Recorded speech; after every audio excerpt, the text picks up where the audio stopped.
Shalom, bien-aimés dans le Seigneur, grande est notre joie de nous retrouver pour notre dernière méditation de cette semaine au pied du Grand Roi. Nous sommes le samedi 26 octobre 2024 et nous vous saluons au nom de notre Seigneur et Sauveur Jésus-Christ. Pour notre méditation de ce jour, nous allons lire un texte dans les psaumes, le psaume 139, les versets 13 et 14, dans la version Louis II nous dit ceci. C'est toi qui as formé mes reins, qui m'as tissé dans le sein de ma mère. Je te loue de ce que je suis une créature si merveilleuse. Tes œuvres sont admirables et mon âme le reconnaît bien. Créature merveilleuse. Je suis une créature merveilleuse. Tu es une créature merveilleuse. Bien-aimés, tel est le thème de notre méditation de ce samedi 26 octobre 2024. Bien-aimés, Dieu nous a créés différents les uns des autres, chacun avec sa forme, son teint, son caractère, mais tous créés à l'image de Dieu, à son image et à sa ressemblance. Pourtant, tous ne sont pas contents de leur forme ou teint, au point de chercher à se donner un autre aspect que celui que Dieu a donné. Ils veulent se donner un autre aspect conforme à leurs propres désirs, parfois en déboursant même de grosses sommes, mais on veut avoir la forme que l'on veut soi-même. Le texte de ce jour nous interpelle quant au travail de Dieu, qui a fait de nous des créatures merveilleuses.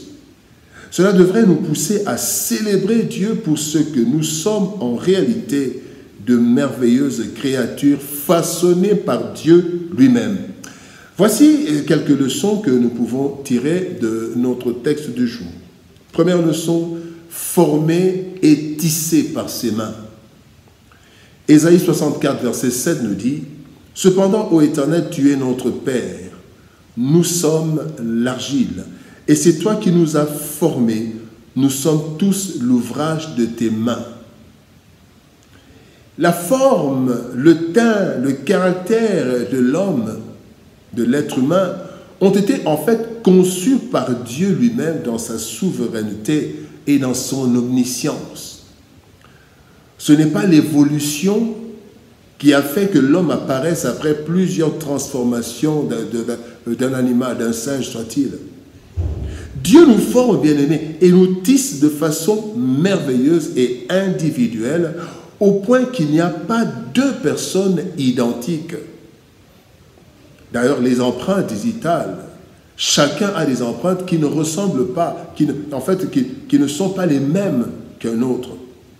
Ainsi, bien-aimés, en tant qu'être humain, en tant qu'homme, en tant que femme, en tant que personne, nous devons nous dire ceci. Je dois me dire, Dieu a pris du temps pour me donner l'aspect que j'ai. Deuxième chose, je dois me dire, Dieu a trouvé bon que je sois tel que je suis. Mais aussi, je ne dois pas déformer, mais seulement développer ce que Dieu a fait de moi. Je ne dois pas déformer, changer de forme, mais peut-être développer. Mais aussi, ce que je dois me dire, c'est qu'avec mon aspect, avec mes capacités que Dieu a mis en moi, Dieu a aussi écrit ma destinée quand il a dit à Gédéon, va avec cette force que tu as. C'est qu'en façonnant Gédéon, il y avait des éléments que Dieu avait mis par rapport à sa destinée. Et c'est la même chose pour chacun de nous. Jérémie, Dieu lui a dit, je t'avais déjà établi. Bien-aimés, nous avons été formés et tissés par les mains du Seigneur. Deuxième leçon, gestionnaire du monde. Nous sommes les gestionnaires du monde. Genèse chapitre 1er, verset 28, Dieu dit ceci. La Bible dit, Dieu les bénit et Dieu leur dit, soyez féconds, multipliez, remplissez la terre et l'assujettissez et dominez sur les poissons de la mer, sur les oiseaux du ciel et sur tout animal qui se meut sur la terre. Bien-aimés, pour gérer le monde, Dieu a créé l'homme et l'y a placé.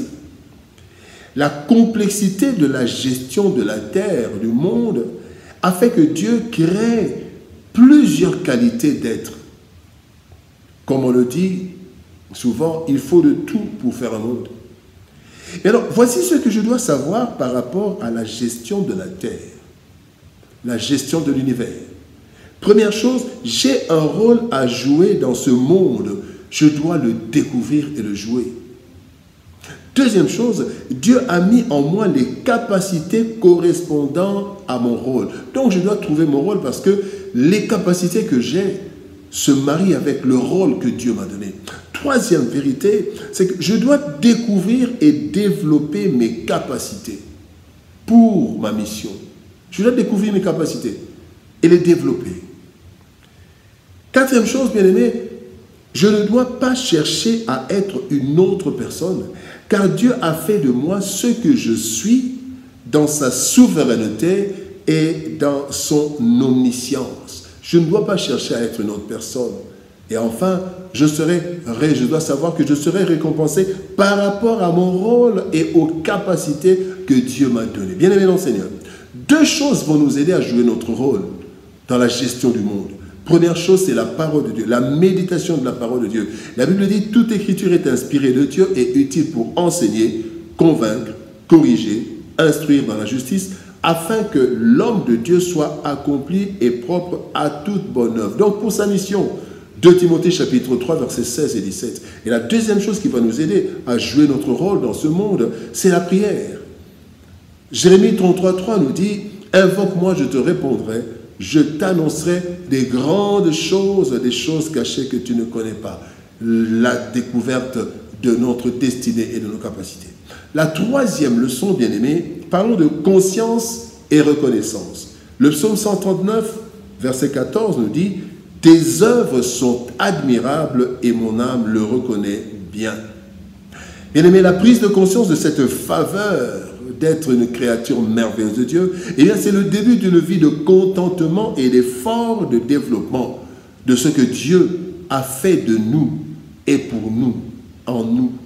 En effet, nous avons le pouvoir et la liberté de développer naturellement notre vie et notre environnement lorsque nous, par exemple, lorsque nous lisons les textes tels que 2 Pierre chapitre 1er, verset 5 et la suite, il dit « Faites tous vos efforts pour ajouter à la foi la connaissance, ajouter. » Et donc nous développons. Nous devons faire un effort pour ajouter à ce que nous avons, ajouter encore d'autres éléments que nous n'avons pas. Et le deuxième texte, c'est 1 Corinthiens 15, 58 qui nous dit « Travaillez de mieux en mieux. » Donc, je dois développer même mes capacités pour travailler de mieux. Bien-aimé dans le Seigneur, cette conscience de la faveur de Dieu doit nous pousser, bien-aimés, doit nous pousser à la reconnaissance. Et comment reconnaître? C'est d'abord par la louange. Louer le Seigneur pour ce que nous sommes. C'est l'adoration, l'adorer pour ce qu'il est, capable de ce qu'il est. C'est lui qui m'a façonné. Troisième chose, nous devons... La prise de conscience de la faveur de Dieu doit nous pousser à la consécration de notre être. J'ai été créé par Dieu pour un rôle. Donc je me consacre à ce que Dieu veut que je fasse. Et enfin, nous devons la conscience de la faveur divine, d'être une merveilleuse créature, doit nous pousser à l'évangélisation, afin que les autres sachent aussi ce qu'ils sont, pourquoi ils sont sur la terre, et qu'ils accomplissent leur mission sur la terre. Bien-aimé dans le Seigneur, je suis une créature merveilleuse. Tu es, ma sœur, tu es, mon frère, une créature merveilleuse. L'être humain, bien-aimé, est la plus belle œuvre de Dieu. Ce dernier, donc Dieu, l'a créé à son image et à sa ressemblance et lui a donné la gestion de la création. Création qui appartient à Dieu. Cette démarche inexpliquée et inexplicable. Pourquoi Dieu a créé l'homme? C'est inexpliqué et inexplicable. Eh bien, cette démarche exprime la souveraineté de Dieu qui ne doit aucune explication à qui que ce soit. Cela doit nous pousser à lui être reconnaissant et à adopter une attitude de contentement, car Dieu sait pourquoi il m'a formé tel que je suis. Et je dois développer ce que je suis sans déformer le plan de Dieu, l'aspect de Dieu, parce que Dieu m'a créé afin que j'accomplisse mon œuvre, mon rôle dans ce monde qu'il a créé. Que Dieu le bénisse, bien-aimés, et prions. Père, nous te bénissons et te rendons grâce pour ton amour et ta bonté. Merci parce que c'est toi, Seigneur de gloire, qui nous a conduits, Seigneur de gloire, qui nous a façonnés, et nous sommes ce que nous sommes par ta volonté. Aide-nous à marcher dans le contentement, à ne pas chercher à changer notre aspect, mais à découvrir notre rôle et à le jouer pleinement. Bénis ta parole et bénis ton peuple au nom de Jésus-Christ. Nous avons ainsi prié, Père. Amen. Bien-aimés dans le Seigneur, que Dieu nous bénisse. Shalom, au revoir, bon week-end. Et par la grâce de Dieu, nous nous retrouvons lundi pour notre nouvelle série de méditation au pied du grand roi. Shalom, au revoir et à lundi.